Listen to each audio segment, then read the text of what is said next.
अस्सलाम वालेकुम रहमतुल्लाहि व बरकातहू। प्रोग्राम स्पोर्ट्स साउंड अप के साथ उबैद ताहिर और तकनीकी माविन हिशाम अल बलूची हाजिर खिदमत हैं। हम दोनों का सलाम कबूल कीजिए।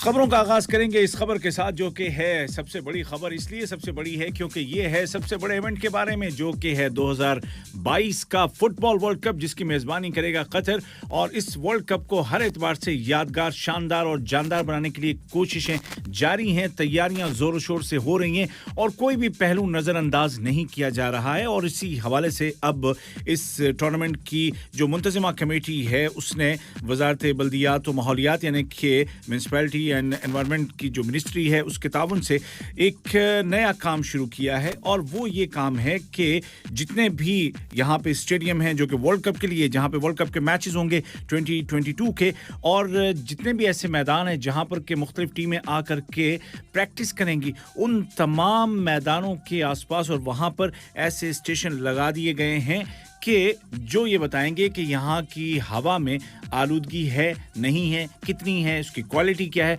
वगैरह वगैरह। तो ये तमाम चीज़ें इसलिए हैं ताकि किसी भी पहलू से कोई भी शख्स उंगली ना उठा सके।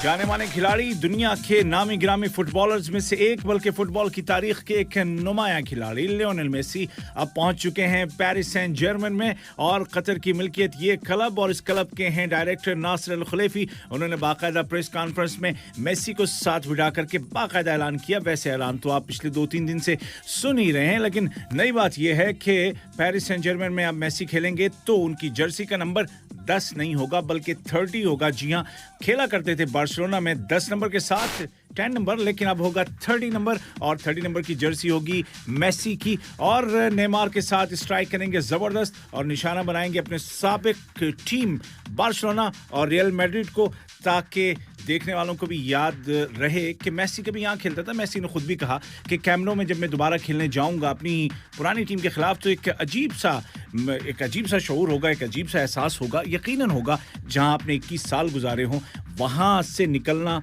और फिर वहीं उनके खिलाफ आके खेलना, लेकिन यही खेल है और यही फुटबॉल है। यहाँ ये बात भी आपको बता दूं कि तकरीबन 40 मिलियन यूरो मिलेंगे मेसी को सालाना उनकी तनख्वाह। उसके अलावा फ्री में ज्वाइन किया है तो इनामी रकम 25 मिलियन यूरो। जी हाँ, सही सुना आपने।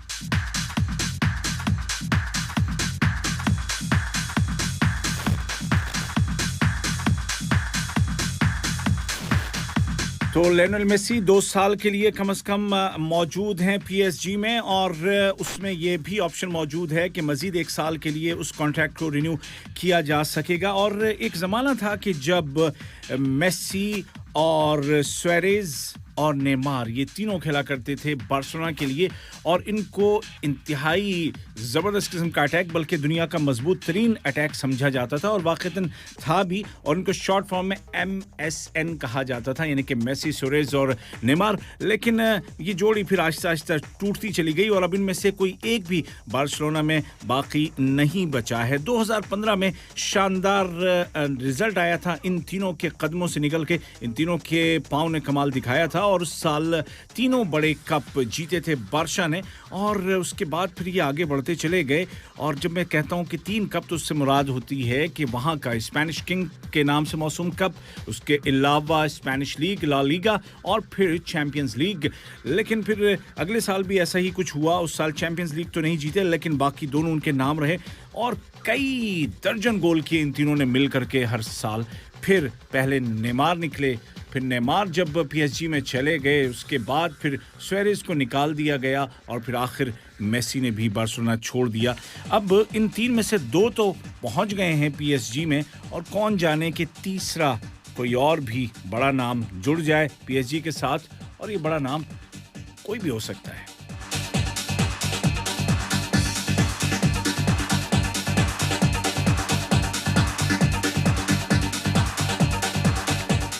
और चैंपियंस लीग का जिक्र चला है तो आपको कुछ मैचेस जो कि अभी बिल्कुल इब्तिदाई राउंड के मुकाबले हैं उनका हाल अहवाल बता दूं।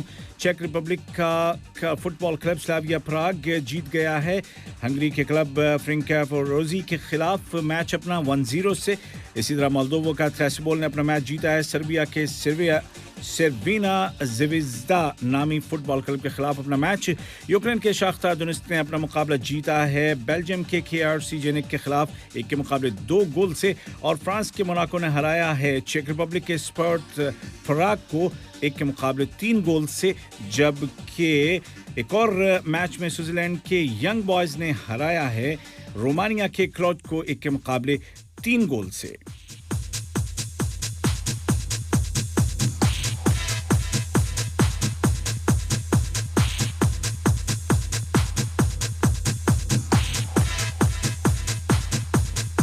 फुटबॉल की दुनिया में आज जो मैचेस होने वाले हैं उनमें सुपर कप हो रहा है, यूरोपियन सुपर कप। और ये कप इसका जो मैच है ये हो रहा है चेल्सी और स्पेन के वेरेल के माबेन।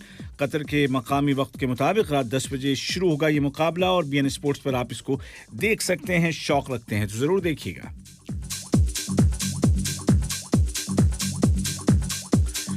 अभी हाल ही में टोक्यो 2020 ओलंपिक्स का इख्तिताम हुआ है। इंटरनेशनल क्रिकेट काउंसिल आईसीसी की कोशिश है कि 2028 के लॉस एंजलिस ओलंपिक गेम्स में क्रिकेट को भी शामिल कर लिया जाए, लेकिन उसके लिए अभी काफ़ी कुछ करना पड़ेगा। और ये कहा जा रहा है आईसीसी की जानिब से कि भाई क्रिकेट की मकबूलियत को बढ़ाना पड़ेगा और इस मकसद के लिए बाकायदा आईसीसी ने एक ओलंपिक कमेटी भी बना दी है। गुज़िश्ता साल अक्टूबर में आईसीसी ने अपने तमाम मेंबर ममालिक से पूछा था कि अगर क्रिकेट को ओलंपिक्स में शामिल किया जाता है तो उनको अपनी अपनी कंट्रीज में हुकूमत की जानिब से कितने पैसे, कितनी माली मदद मिल सकती है और बहुत सारे मजीद सवालात भी थे।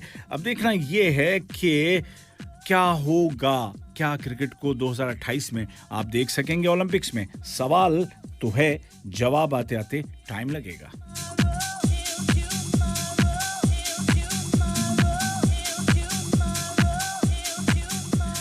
ओलंपिक्स में शामिल होगा या नहीं इसका जवाब तो आते आते टाइम लगेगा, लेकिन बांग्लादेश ने ऑस्ट्रेलिया को जबरदस्त और तकड़ा झटका दिया है। 4-1 से 1 के मुकाबले 4 मैचों की फतह के साथ हराया है बुरी तरीके से ऑस्ट्रेलिया की टीम को। और न सिर्फ हराया है बल्कि उसके कम तरीन टोटल पर उसको आउट भी किया है आखिरी मैच में और जबरदस्त फतह दर्ज की है। पहली बार एक 2 तरफा सीरीज में हराया है ऑस्ट्रेलिया को बांग्लादेश ने। और इस मैच का हाल अहवाल कुछ यूं था कि बांग्लादेश ने आखिरी इस मुकाबले में 8 विकेटों पर 122 रन बनाए थे और फिर ऑस्ट्रेलिया को सिर्फ 62 रन्स पर ढेर कर दिया, भेज दिया पेवेलियन ढाका में होने वाला ये मैच। और इसमें जो ऑस्ट्रेलिया ने स्कोर किया टोटल, ये उनका अब तक का लोवेस्ट टोटल है।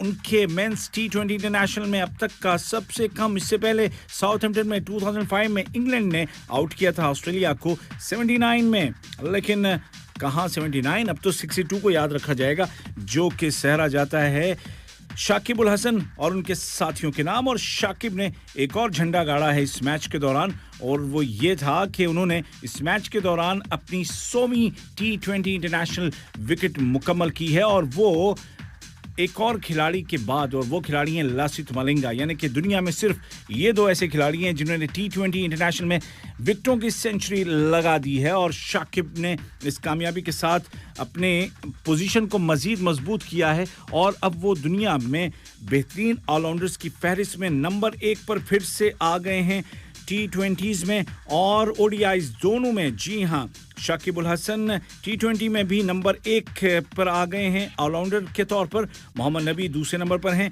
जबकि ओडीआई में भी वो 416 पॉइंट के साथ नंबर 1 पर हैं। और यहाँ पर भी अफगानिस्तान के मोहम्मद नबी दूसरे नंबर पर हैं ओडीआई के बेहतरीन बल्लेबाजों की फहरिस्त में, जबकि टेस्ट ऑलराउंडर्स में बेहतरीन खिलाड़ी नंबर 1 पर हैं जेसन होल्डर वेस्ट इंडीज के और दूसरे नंबर पर भारत के रविंद्र जडेजा हैं। और जब रैंकिंग्स की बात चली है तो आपको बताते चलूं कि बॉलिंग की बात करें अगर हम, तो बॉलिंग में टेस्ट बॉलिंग रैंकिंग्स में पैट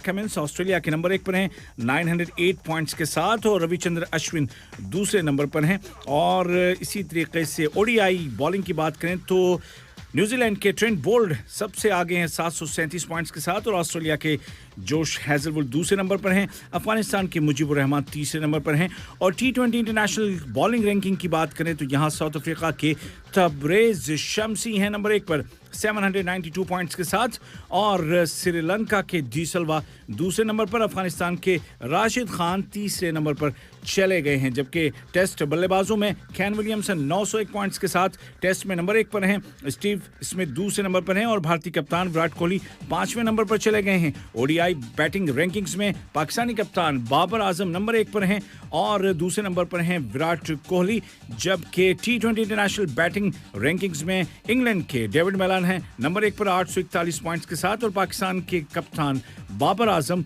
दूसरे नंबर पर हैं 819 पॉइंट्स के साथ।